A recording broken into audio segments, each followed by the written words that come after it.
আজকে আপনাদের সাথে মহামূল্যবান পুষ্টি ভাণ্ডার নিয়ে হাজির হয়েছি। আর এই পুষ্টি ভাণ্ডার কারা খাবেন জানেন? যাদের শরীর দুর্বল, যারা শরীরে শক্তি বাড়াতে চায়, যারা লেখাপড়া করেন তারা তো অবশ্যই খাবেন, কারণ এটা মনোযোগ আর স্মৃতিশক্তি বাড়ায়।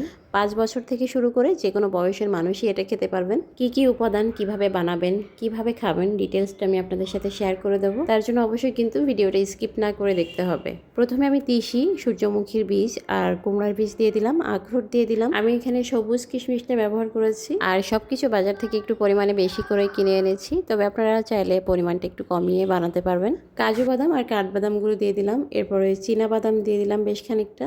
দিয়ে দিচ্ছি কালো জিরা আর সাদা তিল। আপনারা যেটা করবেন, এই ছোট ছোট দানাযুক্ত বীজগুলো আলাদা করে রাখবেন, আর যেগুলো মোটা বাদামযুক্ত এগুলো আলাদা করবেন, তাহলে এটা ভাজার সময় সুবিধা হবে। আমি সবকিছু একসাথে মিশিয়ে নেওয়াতে একটু ঝামেলা হয়ে গেছে, যে কারণে পরবর্তীতে একটা সবজির ডালাতে আমি সেপারেট করে নিয়েছি। তো এই পর্যায়ে চুলার হিটটা একদম লোতে রেখে এটা 10 থেকে 15 মিনিট ঢেলে নিতে হবে, একদম যেন ভাজা ভাজা না হয় এটা খেয়াল করবেন। যখন দেখবেন ফুটতে শুরু করছে তখনই নামিয়ে নেবেন।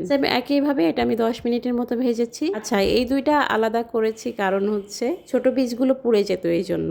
চাইলে রোদেও দিতে পারেন, তবে আমার মনে হয় রোদে না দেওয়াই ভালো। এত দামি খাবার পাখিতে খেতে পারে, তারপরে হচ্ছে পোকা লাগতে পারে, পিঁপড়া আসতে পারে। খাবারটা যেন নষ্ট না হয়ে যায় এই জন্য চুলাই টেলে নিবে। এখন বড় দানাগুলো ব্লেন্ডারে নিয়ে এক পাক দিয়ে আমি গুঁড়া করে নিব। এরপরে ছোট দানাগুলো দিয়ে আর একটা পাক। অনেকক্ষণ ধরে যদি এটা ব্লেন্ডারে ব্লেন্ড করা হয় তাহলে তেল বের হতে শুরু করবে, যেহেতু এখানে বাদাম আছে, বিভিন্ন ধরনের বীজ জাতীয় খাবার, তাই ব্লেন্ডারে কয়েকটা পাক দিলেই দেখবেন গুঁড়া হয়ে যাবে, আর সাথে সাথে এটা নামিয়ে নেবেন। আপনারা যারা দ্রুত ওজন বাড়াতে চান তারা কিন্তু এই খাবারটা অবশ্যই ট্রাই করবেন। অনেকে আছেন লেখাপড়ার চাপে ওজনটা বাড়ে না, তারা এই খাবারটা কিন্তু অবশ্যই ট্রাই করবেন। আর যারা জিম করেন তাদের ডায়েট চার্টে তো এই খাবারটা অবশ্যই আছে, এই জন্য তাদেরকে আর আলাদা করে বলার কিছুই নাই। হাফ কেজির একটু বেশি খেজুর আমি ছোট ছোট করে কেটে নিলাম, এটাও মিশিয়ে দিব আমার পুষ্টি ভাণ্ডারের সাথেই।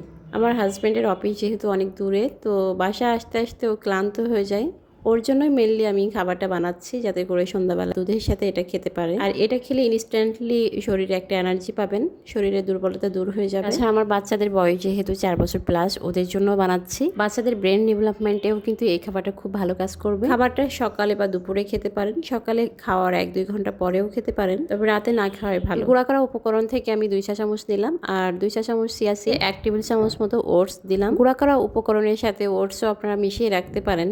আর দিয়ে দিচ্ছি মধু 1 থেকে 2 চা চামচ এনাফ। আর এটা কিন্তু একদম খাঁটি সুন্দরবনের মধু। এই মধুটাই আমি রেগুলার খাই। মধু চেনার একটাই উপায়, সেটা হচ্ছে বাবলস ক্রিয়েট হয়। একটু ঝাঁকি লাগলে দেখবেন এরকম বাবলস ক্রিয়েট হবে। বাবলস আর কোথাও কোনো মধুতে আপনি পাবেন না। ভালো সুপার শপ থেকেই কিনেন না কেন, এই বাবলস কিন্তু ক্রিয়েট হয় না। গরম দুধে আধা ঘন্টা ভিজিয়ে রেখে খেতে পারবেন। ভিডিওতে আমি বলে দিয়েছি কারা কারা খেতে পারবেন, কিন্তু কারা কারা খেতে পারবেন না খাবারটা একটু বলে দিই। ছোট বাচ্চা 3 বছরের নিচে যাদের বয়স, যাদের ডায়াবেটিক্স আছে খেতে পারবেন, তবে মধু, কিশমিশ এগুলো বাদ দিতে হবে। খেজুর, বাদামে যাদের অ্যালার্জি আছে বাদাম বাদ দিয়ে খেতে পারবেন। যারা কিডনির রোগী, বাদাম আর দিলে তাদের ক্ষতি হতে পারে। অ্যাসিডিটি যাদের আছে তারা খেতে চাইলে অল্প পরিমাণে শুরু করতে হবে, পরিমাণে একদম বেশি খাবেন না। সংরক্ষণ করতে চাইলে ডিপ ফ্রিজে রেখে দিবেন। আরও কিছু জানতে চাইলে অবশ্যই কমেন্ট করবেন।